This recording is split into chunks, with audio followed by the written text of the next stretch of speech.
everybody and welcome back to my channel, and today I'm going to be doing my May favourites and I'm super late. I have been travelling, I've been in Moscow and I'm still kind of getting used to my new apartment, so I'm so sorry that I have been a little bit scant on the videos lately, but I've got so many vlogs coming up for you. So I'm going to get straight started with my May favourites because I've got quite a few to get through. First one I'm going to mention is actually my only drugstore pick this month. Everything else is quite luxury and high-end. I picked this up, I've heard about it for years, it's been a blogger favourite for years, but I've just never really kind of got around to trying it. It never appealed to me. Maybe it's the orange in the packaging.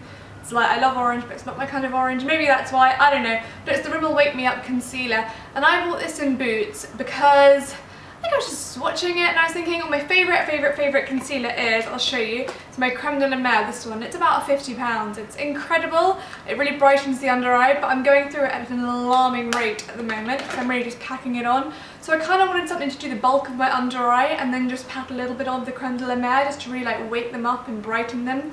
And I found this, it's just amazing. It's got really lovely coverage, but it's not thick or heavy. So it's ideal for under the eyes, for just kind of placing that little bit of like luminosity.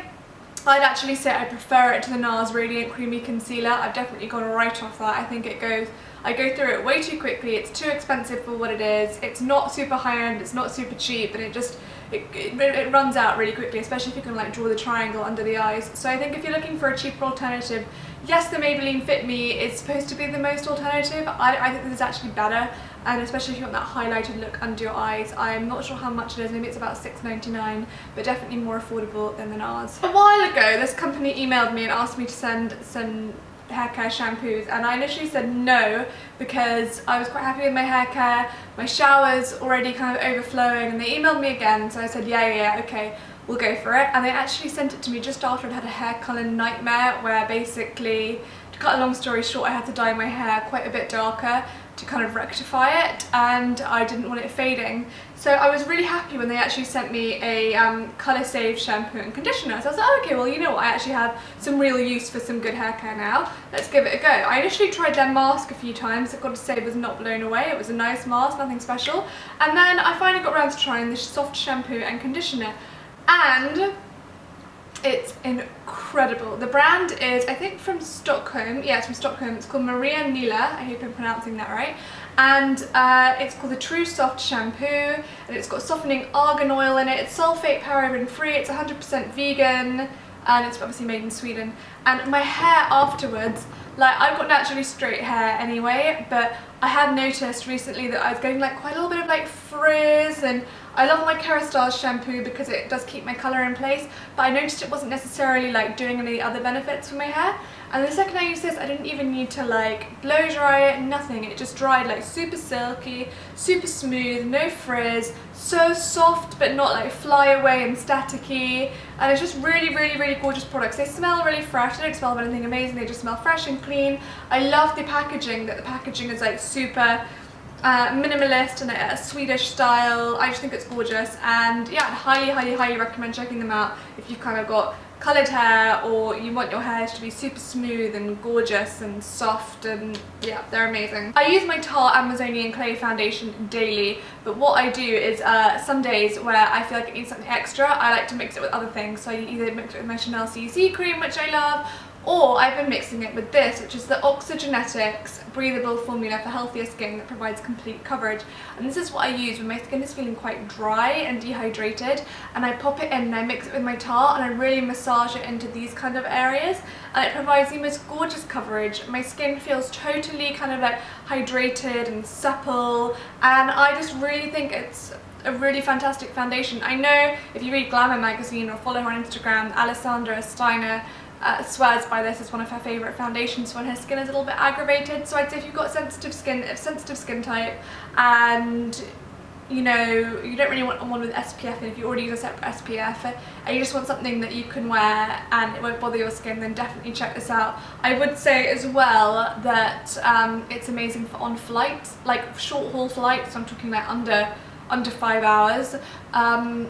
If you don't want to take all your makeup off and put it back on again, then I'd highly recommend using this because it feels like you're not really wearing anything. It's just kind of like a nice thick moisturising cream that won't break you out or make you greasy.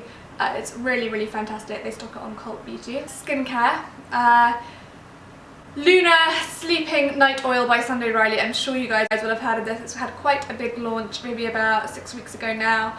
Sunday Riley, I've got to say, is just one of my favourite skincare brands, and I was lucky enough to actually have dinner with Sunday herself and a few other bloggers maybe a couple of weeks ago now, and she was one of the nicest women I met. She was just so fun and bubbly, and it made me love her skincare even more. She wasn't trying to push her products on anybody. She's just really like a very chilled out chick, and this Luna Sleeping Night Oil is the first, I think it's the first oil like treatment ever, and it has a retinol in called blue tansy, so it does have a slight blue tone to it when you put it on the skin, but it does like blend in easily, so that's why you put it on at night. I don't use this every night. I maybe use it 2 or 3 times a week when my skin is just not looking so happy and I feel like it needs an extra bit of a pick-me-up, and I wake up and my skin looks amazing. Like, any blemishes have definitely been calmed. It looks really hydrated, it doesn't look greasy at all, and actually it doesn't smell that bad. People have been complaining about the smell. I really like the smell. It's quite a botanical smell. It's definitely not broken me out at all. My skin just feels really lovely with it on. So I've been loving Luna at the moment, and I think it's one to invest in if you are like my kind of age and you've got like pigmentation and stressed skin, or if you're older and you're looking for something to really help with anti-aging that's going to be quite gentle and nourishing as well. I've actually got my mum one too, and I'm waiting to hear her thoughts on it. Last bit of beauty, and this one actually isn't out until August, but I had to mention it now, otherwise I knew I'd forget, and this needs a mention. It's the Ford Noir. It's new from the Autumn Winter Beauty collection, but out in August. This fragrance is one of my all-time favourites. There's something about it that just hits the nail on the head between soft and hard, if you know what I mean. Like, it's got this soft, sultry, feminine scent, and then it's got this like muskier, heady kind of, oh, it's just stunning. I wore it solidly on my trip in Moscow. I'm really worried because I can't see how much I've used, but I'm going through it at an alarming rate, which I shouldn't because it's an expensive special perfume, but I just can't get enough of it. The lasting power is incredible. It stays on the skin for a really long time. Oh, I just love it. So when it's out in August, I will definitely be writing and mentioning it again, but I had to mention it now because I've been loving it this month. So there you have it. That's my May favourites. Thank you so much for watching. Don't forget to check out my website and stay up to date on Instagram, and stay tuned for my next few videos, which will be vlogs, which I hope you guys don't mind. And I will see you very shortly. Bye!